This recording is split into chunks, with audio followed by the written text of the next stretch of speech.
एक समय की बात है। किसी गांव में चंद्रपाल नाम का एक गरीब लड़का अपनी बूढ़ी माँ यशोदा के साथ रहता था। चंद्रपाल जब पैदा हुआ था तब से ही उसका एक हाथ खराब था, जिस कारण वो एक हाथ से ही काम कर पाता था। चंद्रपाल गांव के जमींदार के पास खेतीबाड़ी का काम करके घर का गुजारा चलाता था। चंद्रपाल की माँ को अब उसकी शादी की ही चिंता थी। वो चाहती थी कि उसके जीते जी चंद्रपाल का घर बस जाए। इसी चिंता में वो परेशान रहती थी। ये लो यशोदा बहन, मिठाई खाओ। मैंने अपने बेटे सुधीर का रिश्ता एक बहुत बड़े घर में तय कर दिया है। लड़की बहुत ही पैसे वाले घर की है। अच्छा, ये तो बहुत अच्छी बात है। मेरे चंद्रपाल के लिए भी कोई लड़की हो तो बताना। अब मैं भी चंद्रपाल के विवाह के बारे में सोच रही हूँ। यशोदा बहन, चंद्रपाल का हाथ खराब है, ये बात गांव का बच्चा बच्चा जानता है, और ऊपर से वो 50-100 रुपए की नौकरी करता है। उसे कोई अपनी लड़की नहीं देगा। हाँ, कोई गरीब मजबूर हो तो वो तुम्हारे बेटे के साथ अपनी बेटी की शादी कर सकता है, पर वो भी तुम्हें ढूंढना पड़ेगा।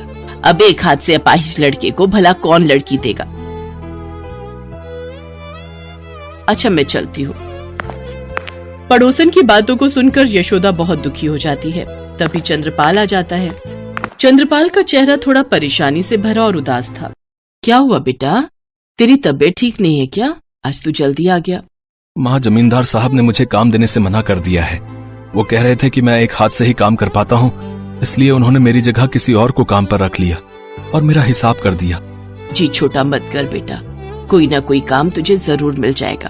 तू बैठ, मैं तेरे लिए रोटी लेकर आती हूँ। अगले कई दिनों तक चंद्रपाल को कोई काम नहीं मिलता।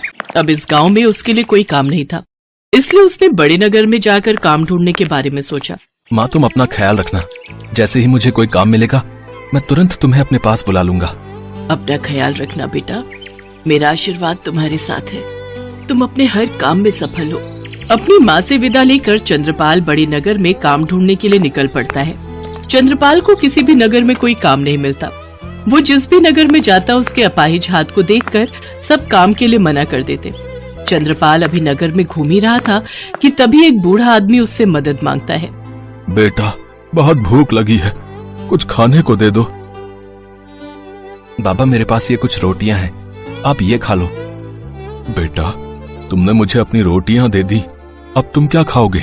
बाबा, मैं तो अभी नगर नगर घूम रहा हूँ, कुछ न कुछ खरीद कर खा लूंगा। अच्छा, मैं चलता हूँ।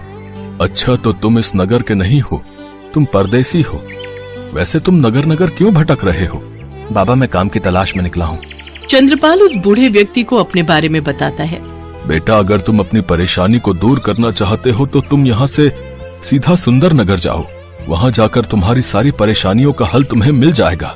बूढ़े व्यक्ति के कहे मुताबिक चंद्रपाल सुंदर नगर पहुँचता है। बूढ़े बाबा ने मुझे कहा था कि मेरी सारी परेशानियों का हल मुझे सुंदर नगर में मिलेगा, पर यहाँ तो कोई है ही नहीं। यहाँ तो सारा बाजार बंद पड़ा है। यहाँ मुझे क्या काम मिलेगा? कहीं मैंने यहाँ आकर कोई गलती तो नहीं कर दी? वो एक आदमी जा रहा है, उससे पूछता हूँ। भैया, जरा रुकना। बोलो भैया, क्या बात है? तुमने मुझे क्यों रोका? ये नगर में इतना सन्नाटा क्यों है? बाजार भी बंद पड़ा है। भैया, सन्नाटा क्यों नहीं होगा है? जिस राज्य की राजकुमारी की जिंदगी की आखिरी रात हो, उस राज्य में कैसी खुशहाली। राजकुमारी मधुरिमा को बहुत ही गंभीर बीमारी हुई है, जिसका इलाज बहुत ही मुश्किल है। तो किसी वैद्य से पूछा जाए कि इसका इलाज कैसे संभव है। महाराज ने बहुत से वैद्य और हकीमों को दिखाया है। उनका यही कहना है कि अब राजकुमारी सिर्फ सुनहरी गाय का दूध पीकर ही ठीक हो सकती हैं। पर सुनहरी गाय राक्षस कालकासुर की कैद में है। इस नगर में हम में से किसी में भी इतनी हिम्मत नहीं कि राक्षस कालकासुर को मारकर सुनहरी गाय ला सके। क्या तुम मुझे महाराज चित्रसेन के पास ले जा सकते हो? हाँ, चलो, मैं तुम्हें महाराज के पास ले चलता हूँ। वह आदमी चंद्रपाल को महाराज चित्रसेन के पास ले जाता है। महाराज, आप चिंता मत कीजिए, मैं सुबह होने से पहले ही सुनहरी गाय उस राक्षस के कब्जे से छुड़ा कर ले आऊंगा। मुझ पर विश्वास कीजिए, बस आप मेरा सुबह होने तक इंतजार कीजिए। युवक, तुम्हारे हौसले को देखकर मेरी भी उम्मीद बंध गई है। जाओ, ये कार्य संपन्न करके शीघ्र लौटो। मैं तुम्हें उस राक्षस के बारे में सब कुछ बता देता हूँ। महाराज चित्रसेन से उस राक्षस के बारे में सारी जानकारी लेकर चंद्रपाल राक्षस की तलाश में निकल पड़ता है। राक्षस एक गुफा में रहता था। राक्षस अभी बाहर गया हुआ था। सुनहरी गाय एक पिंजरे में कैद थी। चंद्रपाल सुनहरी गाय के पास जाता है और अपना परिचय देता है। सुनहरी गाय चंद्रपाल को अपने बारे में बताती है। मैं एक जादुई सुनहरी गाय हूँ। एक बार मैं अपने परिवार के साथ धरती लोक पर घूम रही थी, तब इस राक्षस ने मुझे देख लिया। ये राक्षस मेरी ही तलाश में था। उसने मुझे पकड़ लिया और अपनी शक्तियों से मुझे इस पिंजरे में कैद कर लिया। मेरे जादुई दूध का पान करके वो राक्षस अपनी शक्तियों को बढ़ा लेता है।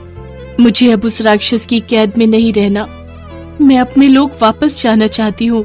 तुम्हें घबराने की जरूरत नहीं है। अब मैं तुम्हें यहाँ से छुड़ा कर ले जाऊंगा और तुम अपने लोक वापस भी जाओगी। जैसे ही चंद्रपाल गाय के ऊपर प्यार दुलार से हाथ रखता है, उसका दूसरा हाथ अपने आप ठीक हो जाता है। चंद्रपाल, मैं एक जादुई सुनहरी गाय हूँ, इसलिए जैसे ही तुमने मुझे छुआ, तुम्हारा हाथ ठीक हो गया। ये जादुई तलवार लो और उस राक्षस का खात्मा करो। चंद्रपाल के हाथ में एक तलवार आ जाती है। जैसे ही राक्षस आता है, चंद्रपाल उसके सामने आ जाता है। तू कौन है और यहाँ मरने क्यों आया है? मैं नहीं, तुम मारे जाओगे मेरे हाथ से। मैं तुझे कच्चा चबा जाऊंगा। डरो नहीं चंद्रपाल, ये तलवार राक्षस के पेट में घोंप दो, इससे वो मर जाएगा। जैसे ही राक्षस चंद्रपाल को मारने आता है, चंद्रपाल राक्षस के पेट में तलवार घोंप देता है और राक्षस का अंत हो जाता है। चलो सुनहरी गाय, आज तुम इस राक्षस की कैद से आजाद हो गई हो। सुनहरी गाय, हमें बहुत जल्द सुंदर नगर पहुंचना होगा, पर सुबह होने में सिर्फ कुछ ही देर बाकी है। हम इतनी जल्दी सुंदर नगर कैसे पहुंचेंगे? चिंता मत करो चंद्रपाल, तुम मेरी पीठ पर बैठ जाओ, हम कुछ ही पलों में उड़कर सुंदर नगर पहुंच जाएंगे। चंद्रपाल सुनहरी गाय की पीठ पर बैठ जाता है और गाय उड़ने लगती है। कुछ ही देर में वो राजमहल पहुंच जाते हैं। सुबह होने में अभी समय था। सुनहरी गाय दूध देना शुरू करती है और राजवैद्य सुनहरी गाय के दूध से औषधि बनाकर राजकुमारी मधुरिमा को पिलाते हैं। कुछ ही देर में राजकुमारी मधुरिमा को होश आ जाता है। चंद्रपाल, अब मेरा कार्य यहाँ समाप्त हो चुका है, अब मुझे जाना होगा।